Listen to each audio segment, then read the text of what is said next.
Ladies and gentlemen, boys and girls, we're here in game number 2 of the first series of the DreamHack ISO Open, live from Valencia, spawning in the top right-hand corner of the map. Currently up 1-0 in this best of 3 series, so he does stand a chance of completely wrapping it up right here, right now. Will he be able to do it in game number 2? It is, of course, Cloud. His opponent going to be spawning in the bottom left-hand position as the Red Protoss player, one of the lesser-known Koreans. Will he be able to make his mark on the series? He's down 0-1, but he's certainly not out of fighting spirit yet. Let's see what he can do on Cloud Kingdom. It is Nara. So, guys, both of these players, of course, really looking to progress through to the second group stage. For those unfamiliar with the way this tournament works, we have a group stage going from A all the way through to P of lots and lots of players put into groups of 4. All very, very good in their own right, but some better than others. We will then have the top 2 from each of these groups go into a completely separate group stage later on this afternoon, with, of course, half as many groups, because half of the people have been eliminated by this point. From the results of that second group stage, we will then be moving to a final elimination bracket. So these guys right now are jockeying for position in the first group stage. Of all the stages of this tournament, this is arguably the least pressure, because you can lose a match and that's totally fine. You just need to be able to finish top 2 in your group. Obviously, the win would be great to start off with, but it's not absolutely mandatory. And both these players are ridiculously strong in their own right. So I don't think Nara is too discouraged by that first loss. He'll be looking to try and avenge that this time around. But Cloud, of course, an Italian champion. What will Nara be able to do against him? Gateway Cybernetics Core going down as per normal for Nara, getting a pylon in this edge location. I really like that, just getting as much vision of his base as humanly possible. And in the meantime, we have a barracks and orbital command on the way, and absolutely no gas coming out from Cloud, which implies he's going to be going for that 1 Rax expand. And there we go, the commands that are getting put down at his natural expansion as a Marine chases out that probe. Number of workers killed, 1-0.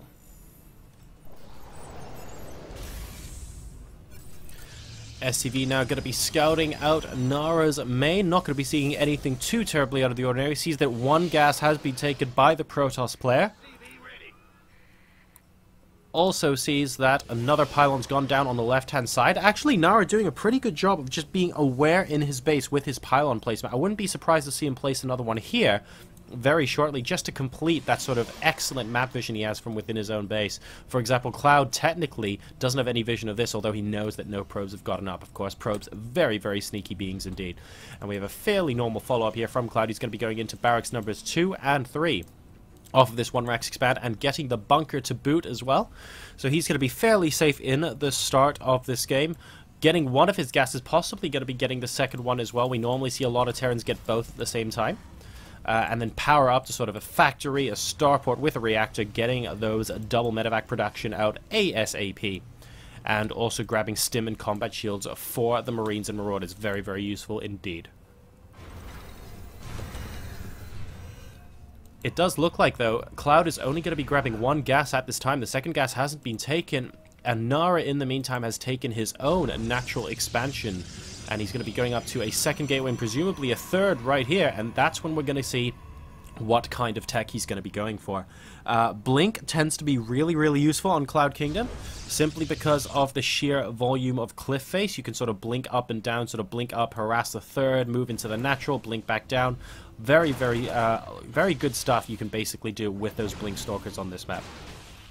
So I wonder if that's going to happen here. Oh, the Stalker's getting ambushed here, and Nara not quite microing back in time, and one of the Stalkers losing a decent amount of hit points there, but a Marine does actually go kerplunk in the background. We even have a Zealot joining the fray now. Oh, trying to take out a decent number of Marines. 2 more go down there, but is he going to lose a Stalker? Not quite. He really needs to move these Stalkers back, and oh dear, is he about to lose both of them? I think he might be. Yes. A little bit of mismicro there from Nara, and Cloud's going to be breathing a sigh of relief because a lot of harassment was going on against this bunker, and he did actually lose a decent number of Marines as well, but Nara, through losing those 2 Stalkers, is now double the resources lost. He cannot be pleased with that.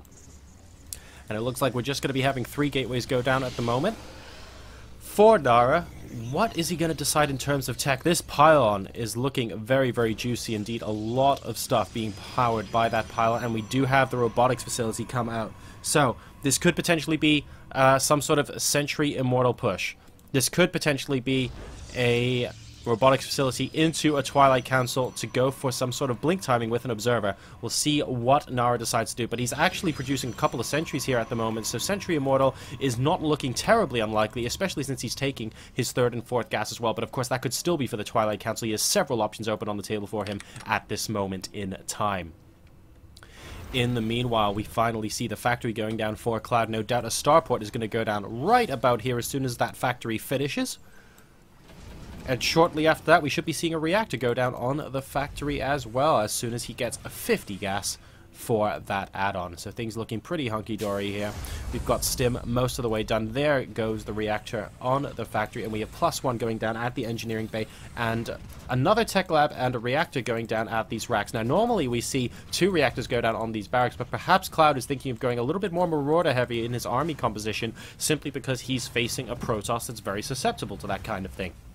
Especially after that proxy Marauder rush in game number 1, doing oh so well indeed, adding on barracks number 4 and 5 now as well, and he has taken 3 of his gases as opposed to the 4 from Nara.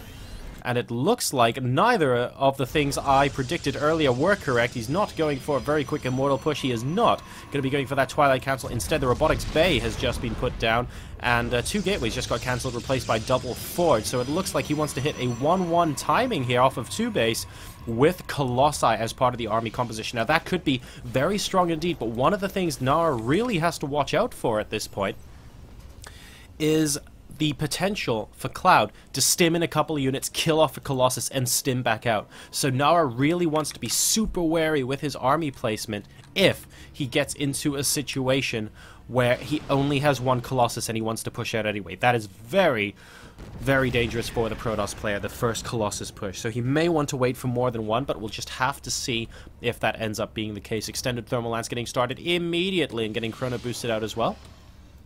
And we even have a 1-1 vaguely being Chrono boosted out now, an additional 2 gateways going down, so that's going to take him up to 5 gateways.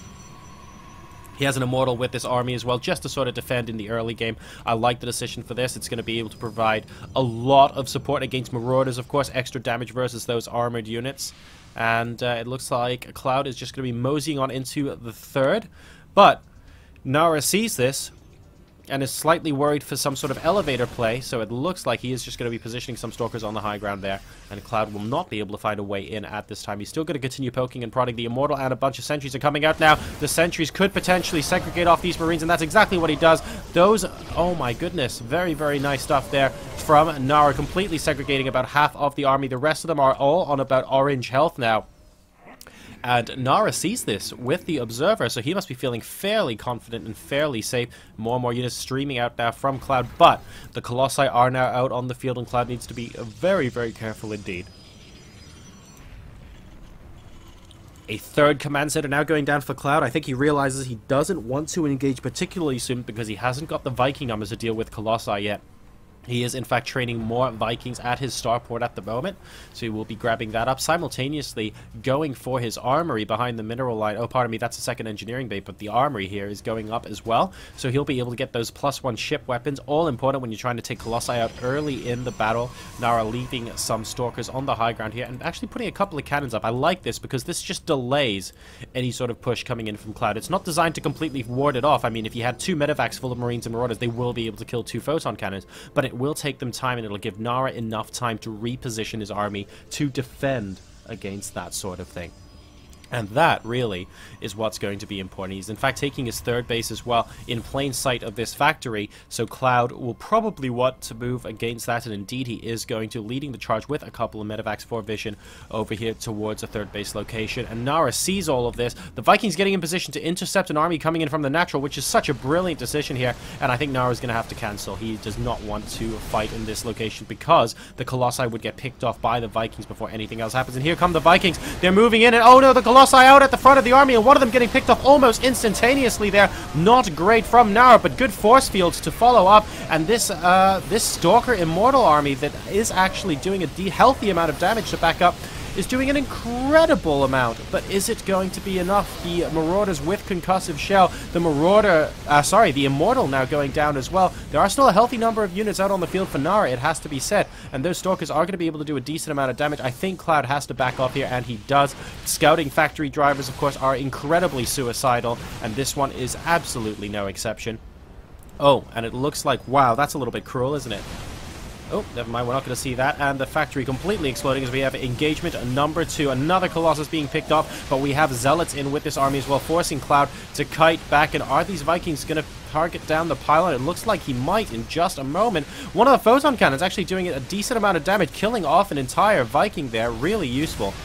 Really paying for itself, but the Stalkers are doing a healthy amount of damage. The Medivac still continuing to heal, though. Nara might want to consider taking out the Medivacs, otherwise he's going to be forced back here. He is actually moving back into the natural. He has a decent number of Zealots here to back it up, and with charge now completing, I think that Cloud will not be able to continue moving forward with this bio-based army, and oh no, the 3 remaining Vikings doing a lot of damage to that Colossus there, and Nara once again having to move back. Cloud with great positioning at the moment and just completely dominating with these Vikings. We need to see more Stalkers out on the field against those Immortals. We need to see a couple more charge. The charge really finished at exactly the right time there for Nara, who is continuing to hold his 2 base. But the problem is, the 3rd base is now about to get put down for Cloud. A Stalker saying, no way, I don't think I'd like you here. But, some bio forces are going to say no to that, and the 3rd base will go down without too much more issue. The current supplies are 92 to 139 in favor of our Terran player Cloud, and we have the worker supply at 64 to 55. In the meantime, we have a couple more gateway units being morphed out here from Nara. Nothing too out of the ordinary. A very oversaturated natural expansion, and that's because he is looking to retake his 3rd base, so that's why that expansion is oversaturated at the moment. He will be able to get a decent number of workers on that 3rd as soon as it completes. And interesting to note, he's actually still going for those Colossi, still continuing to bring them out here, but with a couple more gateways, but he is now going for the Templar Archives, and we might see Psionic Storm be researched from Nara at some point very soon indeed, and we could be going into that Charge Lot Archon composition that's oh so good against Bio Balls, ladies and gentlemen. I mean, Storm, followed by splash damage from Archons, and Zealots being able to move in before Concussive Shell takes hold, and really do a decent amount of damage to those units as well. A couple of Zealots going to be moving into Sensor Tower range from Cloud, who's going to be going, hang on a second, I'm not sure I like the look of this.